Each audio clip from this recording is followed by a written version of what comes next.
নিয়ে আরো জানাতে আমাদের সাথে যুক্ত হচ্ছেন হবিগঞ্জের নবীগঞ্জ থেকে সহকর্মী কাজল সরকার। যাচ্ছি তার কাছে। কাজল, জানতে চাই যে এই বাজারে প্রতিদিন কি পরিমাণ নৌকা বেচা বিক্রি হচ্ছে?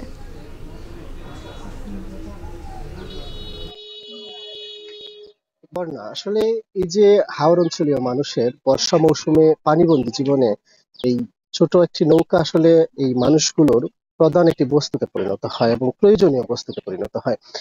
আর এই যে বর্তমানে বন্যা পরিস্থিতি চলছে, এই বন্যা পরিস্থিতির কারণে নৌকার যে চাহিদা সেটি কিন্তু আহ ব্যাপকভাবে বেড়ে গেছে, যে কারণে নৌকা বেচা বিক্রি এক সপ্তাহ আগে যে পরিমাণ ছিল এখন কিন্তু কয়েক গুণ বেশি নৌকা বেচা বিক্রি হচ্ছে। বিশেষ করে ডিঙ্গি নৌকা, ছোট এই নৌকাগুলো প্রত্যেকটি পরিবারেরই এই বর্ষা মৌসুমে প্রয়োজনীয় বস্তু।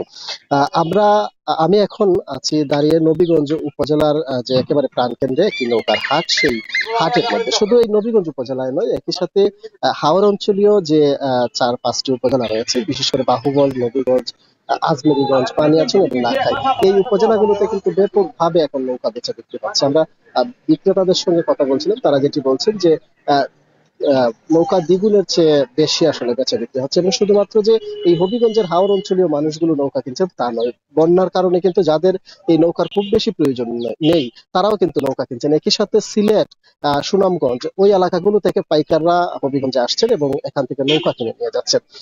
এবং যদিও আসলে যারা ক্রেতা তারা একটি বিষয় বলছেন যে নৌকার যে দাম সেটি আগের চেয়ে অনেক বেশি রাখা হচ্ছে।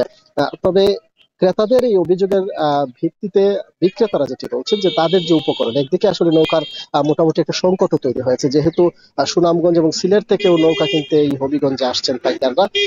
এই কারণে কিন্তু নৌকার যে একটি সংকট বাজারে সেটি সৃষ্টি হয়েছে।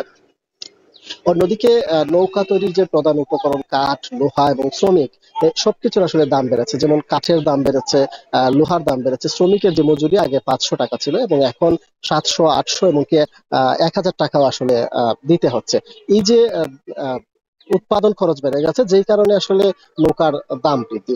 এবং ব্যবসায়ীরা যেটি বলছেন যে আহ, এই প্রতিদিন আসলে হবিগঞ্জ জেলাতে 120 থেকে 150টির মতো নৌকা এখন বেচা বিক্রি হচ্ছে। বয়লা। হবিগঞ্জ থেকে ডিঙি নৌকার বেচা বিক্রি নিয়ে জানাচ্ছিলেন সহকর্মী কাজল সরকার।